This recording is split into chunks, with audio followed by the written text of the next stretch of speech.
মহিষাসুর মন্দির।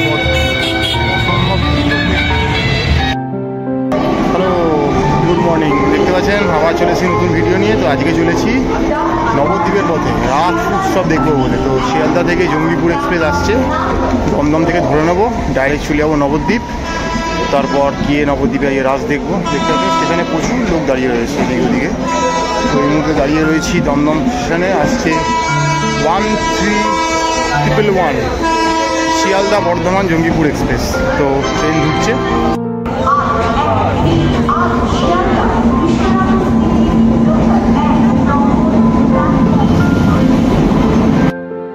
দেখতে পাচ্ছেন সেই সকালবেলা দমদম স্টেশন থেকে উঠেছিলাম। ট্রেন একদম মোটামুটি রাইট টাইমে রয়েছে, জাস্ট 5 মিনিট লেট করেছে। এখানে আসার টাইম ছিল 8:15। তো 8:20 ট্রেন চলে এসছে আর কি। তো মোটামুটি এই মুহূর্তে রয়েছি নবদ্বীপ ধাম জংশনে। তো 13111 এটাই করে চলে এলাম শিয়ালদা জঙ্গিপুর এক্সপ্রেসে করে নবদ্বীপ। ট্রেন পুরো প্যাকটাপ ছিল। রোজ দিন এই ট্রেনটা পুরো ফাঁকা যায়, নৈহাটি ব্যান্ডেল অব্দি, বাট আজকে পুরো ট্রেনটা প্যাকটাপ ভিড় ছিল। এই দেখুন পিছনে লোক, কাতারে কাতারে লোক নেমেছে ট্রেন দিয়ে, মানে মনে হয় ট্রেনটা পুরো ফাঁকাই হয়ে গেল, এত লোক নামলো আর কি। তো চলুন এবার গিয়ে নবদ্বীপের রাজযাত্রা দেখা হবে। কাতারে কাতারে দেখতে পাচ্ছেন নবদ্বীপ স্টেশনের বাইরে চলে এলাম। এদিকেও রাস্তা চলে যাচ্ছে, ওদিকেও রাস্তা যাচ্ছে, এদিকেও যাচ্ছে। যেদিকেই যাবেন সেদিকে আপনি ঠাকুর পেয়ে যাবেন। এইভাবে ঘুরতে থাকবেন, আলাদা করে রুট ম্যাপ কিছু বলছি না। তো চলুন একটু ঘুরে দেখা যাবে। তো সকাল সকাল চলে এসেছি নবদ্বীপে। এবার রাস উৎসব দেখবো বলতে। এবার যদি বলেন যে এখানে কী ঠাকুর দেখতে পাবো, তো আপনাদেরকে এটাই বলবো যে এটা কোনো পার্টিকুলার কিন্তু কোনো ঠাকুর কিন্তু সেইভাবে থাকবে না। মানে একটা ঠাকুরই সব জায়গায় হবে এটা ভাববেন না। এটা কিন্তু একটা উৎসব। যেমন আমরা যেমন বলি বই উৎসব, বই উৎসবে কি কোনো পার্টিকুলার একটা বই থাকে না। যে কোনো ভাষা যে কোনো জায়গার বই থাকে, সেরকম এটা একটা উৎসব। তো যে পাড়া যে পুজোটা আদি অনন্তকাল ধরে করে আসছে, তারা সেই পুজোগুলো করছে। কোথাও আপনি দেখবেন ভারত মাতার পুজো হচ্ছে, কোথাও দেখবেন কাত্যায়নী পুজো হচ্ছে, কোথাও মহিষাসুর মর্দিনী পুজো হচ্ছে, কোথাও গঙ্গা মাতা পুজো হচ্ছে, কোথাও দেখবেন অর্ধাঙ্গিনী পুজো হচ্ছে। তো বিভিন্ন জায়গায় বিভিন্ন রকমের পুজো হচ্ছে। কোথাও কালী পুজো হচ্ছে, শ্যামা পুজো হচ্ছে, রুদ্রকালী, ভদ্রকালী, চণ্ডীকালী, বিভিন্ন রকমের পুজো হচ্ছে। কোথাও দেখবেন অন্নপূর্ণা পুজো হচ্ছে, কোথাও দুর্গা পুজোও হচ্ছে। তো যে পাড়া যেটা মানে হয়ে আসছে সেটাই হবে। তো সেই জন্য বললাম যে পার্টিকুলার কোনো পুজো কিন্তু নেই। যেমন এতদিন আমরা দেখে এসেছি দুর্গা পুজো সব দুর্গা পুজোই, কালী পুজো মানে কালী পুজোই, জগতী পুজো জগদ্ধাত্রী পুজোই। এখানে কিন্তু তা নয়। যে কোনো পাড়ায় যে পুজোটা হয়ে আসছে, তো সেখানে আপনি এখানে রামচন্দ্রকেও দেখতে পাবেন, হনুমানজিকেও দেখতে পাবেন, সব কিছু দেখতে পাবেন। তো চলুন এক এক করে গিয়ে দেখা শুরু করি। তো যদি নবদ্বীপ চলে আসেন, এসে আপনি যেদিক দিয়ে ইচ্ছা আসতে পারেন, কৃষ্ণনগর হয়ে আসতে পারেন, নবদ্বীপ হয়ে আসতে পারেন, এসে আপনার দেখা শুরু করে দেবেন।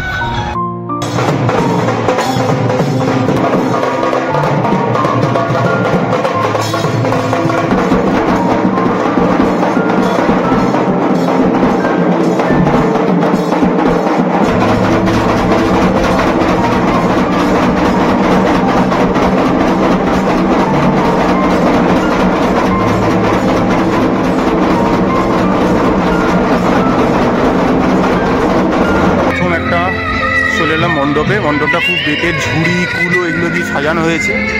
তো এই যে দেখতে পাচ্ছেন এখানে একটা প্রতিমা রাখা রয়েছে। তো এখানে দেখা যাচ্ছে মহাদেব রয়েছে। এই যে আপনাদের বলেছিলাম বিভিন্ন জায়গায় বিভিন্ন রকমের প্রতিমা দেখতে পাবেন, তো এখানে মহাদেব রয়েছে। এই দেখুন আরেকটা প্রতিমা দেখা যাচ্ছে আপনাদের। রাম সীতার পুজো হচ্ছে, লক্ষ্মণ রয়েছে, হনুমান। এখানে দেখুন বিশাল কালী মূর্তি, নাম শ্রী শ্রী শ্রী সব শিবা মাতা। দেখতে পাচ্ছেন সুন্দর। দেখতে পাচ্ছেন আরেকটা মণ্ডপে চলে এসেছি। এখানে দেখুন পুজো চলছে এখন। এই দেখুন কত বড় বড় প্রতিমা। চণ্ডী পুজো কমিটির শ্রী মঙ্গলা চণ্ডী মাতার পুজো চলছে।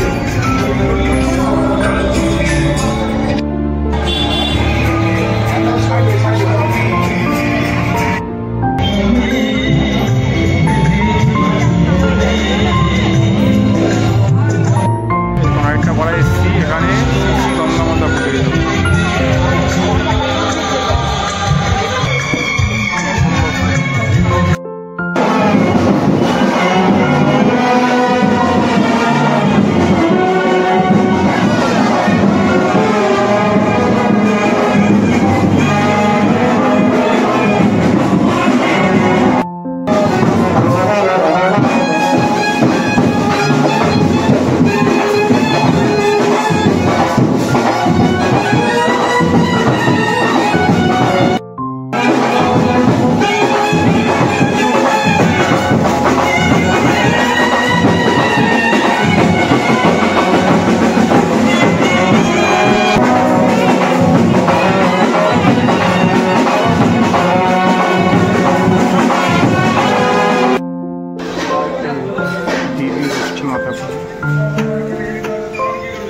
একটা বাকি আছে।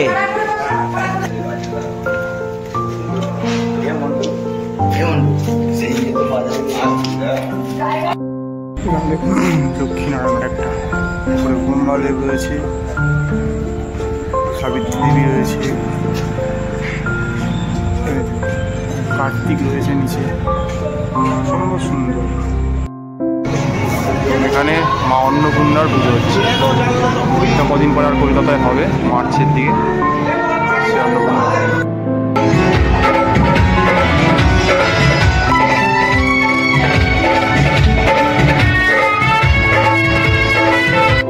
এখানে একটা বড় মণ্ডপ দেখতে পাচ্ছি, সামনে মেলা ঢেলা বসে গেছে, সকালবেলা ফাঁকাই রয়েছে, সামনে একটা উট রয়েছে, প্রহরী রয়েছে। তো আর ভেতর দিকে যাই, এদিকে এখানে মানে মণ্ডপ খুব একটা বড় আহামরি কিছু দেখবে না, দুই একটা পুজো ছাড়া বাকি সব জায়গাতেই ঠাকুরগুলি বিভিন্ন রকমের। তো এখানে দেখুন কী কী রয়েছে, দেখে মনে হচ্ছে গঙ্গা মাই রয়েছে আশা করি, অনেকগুলো এখানে রয়েছে মূর্তি। দেখুন ভেতরটা খুব সুন্দর সাজানো, সকালবেলা এরকমই লাগে, রাতে হয়তো একটু ভালো লাগবে। এখানে দেখুন শিব রয়েছে, এখানে শিব অর্ধনারীশ্বর হিসাবে রয়েছে, এখানে মা গঙ্গা রয়েছে। তো খুব সুন্দর একটা প্রতিমা আপনার সামনে তুলে ধরার চেষ্টা করলাম। তো যারা মনে করছেন নবদ্বীপ আসবেন, যারা মনে করছেন অবশ্যই রাজ দেখতে আসবেন নবদ্বীপে, তারা এগুলো দেখবেন, বা না হলে ম্যাপেলে পর্দায় চোখ রাখুন, দেখতে পাবেন। মাতা পুজো অসম্ভব সুন্দর দেখতে, দেখতে পাচ্ছি। এখানে চলছে শিব কাত্যায়নী মাতা পুজো।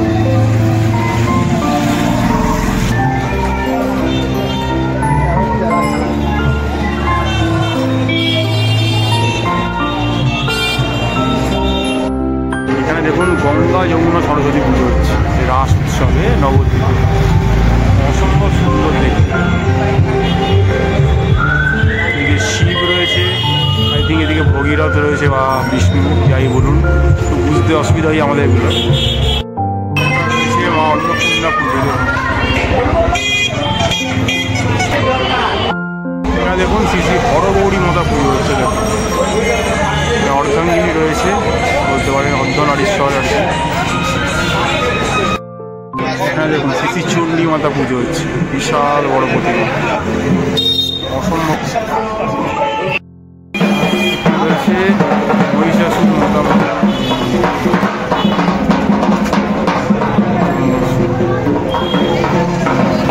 মহিষাসুর মর্দিনী মাতা। এর পাশে রয়েছে দেখতে পাচ্ছেন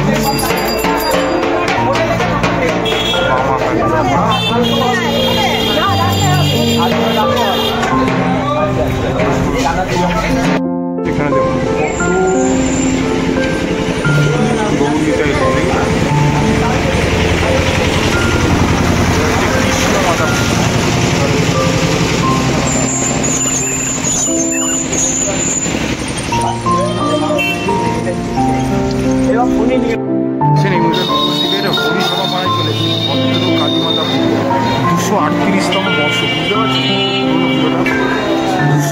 30তম কালীমাতা রয়েছে, পাশে লক্ষ্মী সরস্বতী রয়েছে, এখানে অসুর রয়েছে, রাম লক্ষ্মণ রয়েছে, হনুমানজি দেখুন সবাইকে ধরে রেখেছে।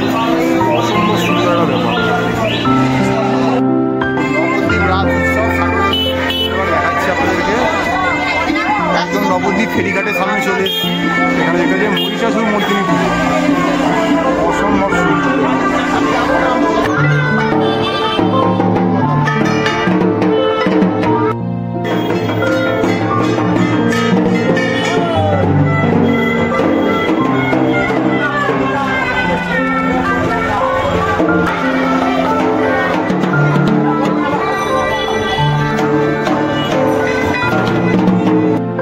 এখানে দেখতে পাচ্ছেন পার্থ সারথী পুজো, অর্থাৎ এখানে অর্জুন আর কৃষ্ণকে পুজো করা হচ্ছে। অসম্ভব সুন্দর দেখতে।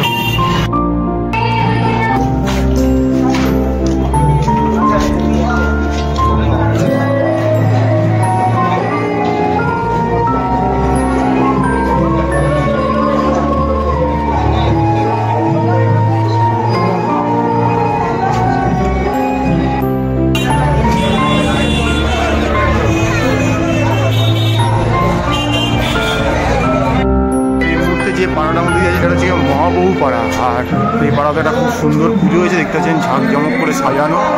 চলুন সামনে গিয়ে দেখি। তো এই মুহূর্তে মণ্ডপে এসেছি, বিশাল বড় মণ্ডপ, রাজেশ্বরী গঙ্গা মাতার পুজো হয়েছে দেখতে পাচ্ছি, অসম্ভব সুন্দর। তো চলুন ভেতরে গিয়ে দেখি।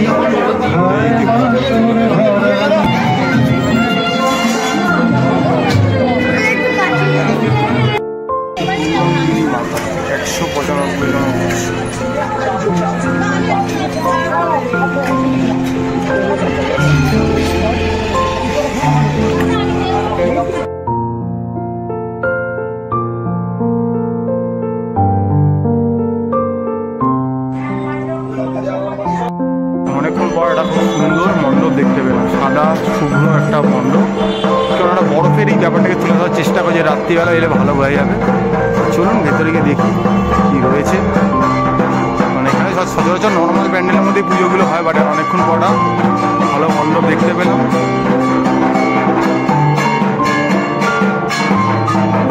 এখানে একটা ডোবা বানিয়েছে, তার মধ্যে পদ্ম ফুল ফুটে রয়েছে আর প্রজাপতি রয়েছে, এখানে রয়েছে প্রতিমা। চলুন দেখা যাক। এখানে গঙ্গা মাতার পুজো হচ্ছে দেখতে পাচ্ছেন। ওদিকে শিব রয়েছে, ওদিকে ভগীরথ রয়েছে, যে গঙ্গাকে মর্তে নিয়ে এসেছিল, শিব জটায় ধারণ করেছিল, সেটাই এখানে পুজো করা হচ্ছে।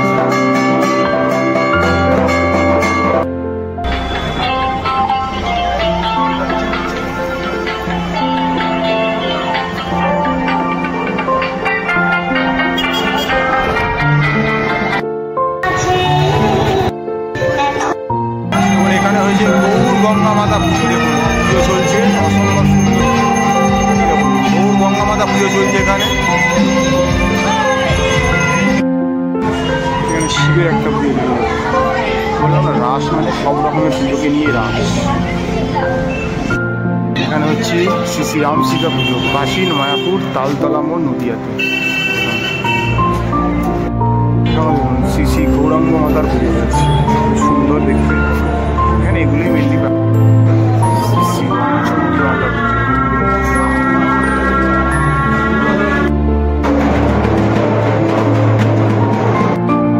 গঙ্গা মাতা পুজো।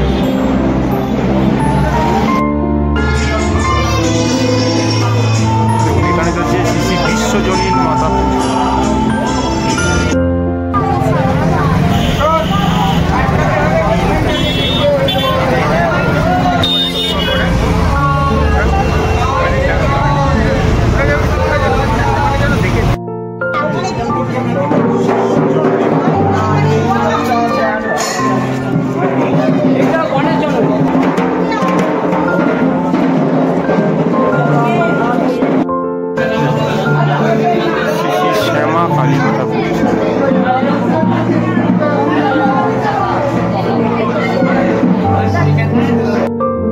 শ্রী ডুমুরেশ্বরী মাতা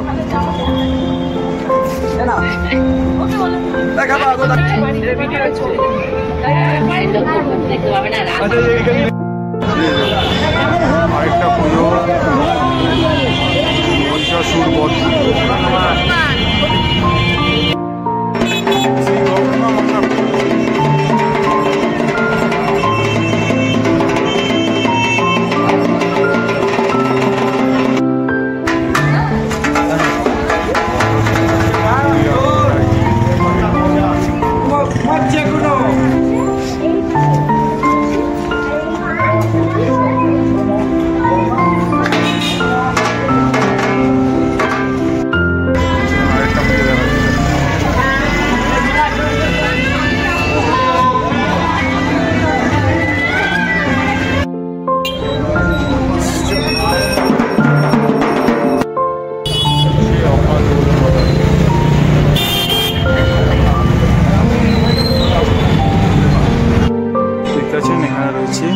চণ্ডী মাতা পুজো দেখুন দেখাচ্ছি, মহিষাসুরটা খুব ভয়ঙ্কর টাইপের দেখতে, এই দেখতে পাচ্ছেন।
নবদ্বীপ নেতাজি সংঘ শিবা সঙ্গনচড়া কালী মন্দিরের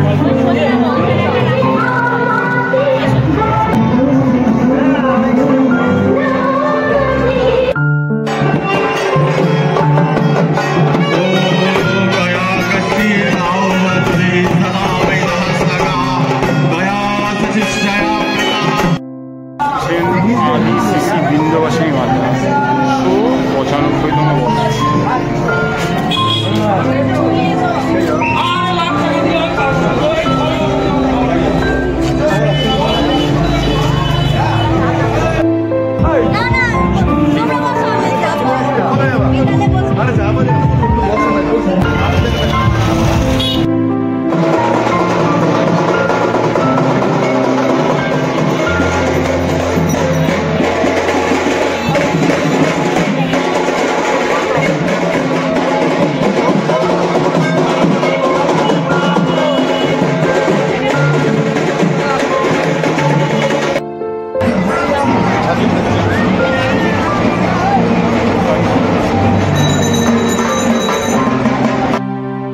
আজকে যে নবদ্বীপের রাজযাত্রার ভিডিওটা দেখলেন, তো সেক্ষেত্রে আমি বলবো যারা নবদ্বীপ আসার দুটো পথ রয়েছে, একটা হচ্ছে কি আপনি ট্রেন লাইন ধরে নবদ্বীপ ধামে এসে নামতে পারেন, আর একটা হচ্ছে কি আপনি কৃষ্ণনগর হয়ে মায়াপুর হয়ে নবদ্বীপ আসতে পারেন। আমি যেটা করেছিলাম যে আমি মেন লাইন শাখা থেকে এসেছিলাম, তো সেক্ষেত্রে আমি কী করেছিলাম, আমি জঙ্গিপুর এক্সপ্রেস ধরেছিলাম, ধরে নবদ্বীপ ধামে নেমেছিলাম, নেমে ওখান থেকে দেখবেন বোর্ডে অ্যারো দেওয়া রয়েছে যে মায়াপুর যাওয়ার লঞ্চ ঘাট, সেই রাস্তাটা যদি ফলো করেন সেই রাস্তাতেই আপনার সব রকমের এই প্রতিমাগুলো পড়ে যাবে এদিক ওদিক গলিতে। আমি সেইভাবেই দেখতে দেখতে চলে এলাম, এখন চলে এসেছি আমি লঞ্চ ঘাটের এখানে। এবার এখান থেকে আমি এখন যাবো হচ্ছে গিয়ে মায়াপুর ওই পারে ঘাটটা, ওখানে গিয়ে ওখান থেকে অটো ধরে আমি কৃষ্ণনগর গিয়ে কৃষ্ণনগর থেকে আমি আমার বাড়ির পথে রওনা হয়ে যাবো।